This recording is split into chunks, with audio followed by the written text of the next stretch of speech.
যারা ফেসবুক চালান, যারা ইউটিউব চালান, কোরআন হাদিস দেন, কেউ পড়লে পড়লো না পড়লে নাই তার ব্যক্তিগত ব্যাপার, কিন্তু আপনার দেওয়া একটা কোরআন একটা হাদিস যদি কেউ পড়ে, ওই পড়ার সাথে সাথে আপনার আমলনামায় সওয়াব পৌঁছায় যাবে। কিন্তু ওই ব্যক্তি যদি পড়ার পরে সেটা অন্তর নরম হয়, আমল করা শুরু করে, যতদিন সে আমলটা করতে থাকবে, আপনি কবরে গেলেও আপনার কাছে খবরের সওয়াব পৌঁছাবে। প্রত্যেক ফরজ সালাতের পরে যে আয়াতুল কুরসি পড়বে তার জান্নাতে যেতে কোনো কিছুই বাধা দিতে পারবে না, একটা জিনিস ছাড়া, সেটা হলো মরণ। লোকটা মরে না, তাই জান্নাতে যায় না, মরলেই জান্নাতি।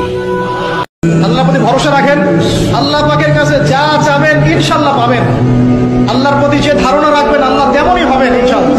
কেউ যদি ধারণা রাখে আল্লাহ আমার সাথে নাই, আল্লাহ আমাকে দিবে না, আল্লাহ তার সাথে থাকবেন। কে ধারণা রাখে আল্লাহ আমার সাথে আছে, আল্লাহ আমার সাথে আছে, আল্লাহ আমাকে বুঝেন, আল্লাহ আমাকে দিবেন, আল্লাহ অবশ্যই দিবেন ইনশাআল্লাহ। ওয়া মান ইয়াতাওয়াক্কাল আলাল্লাহি ফাহুয়া হাসবুহ।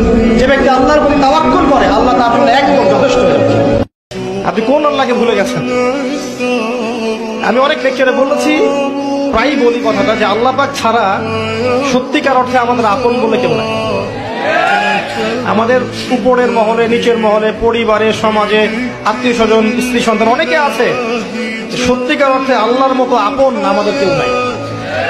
এরা সবাই যদি আমাদেরকে ফিরিয়ে দেয়, আল্লাহ পাক আমাদেরকে ফেরাবেন না।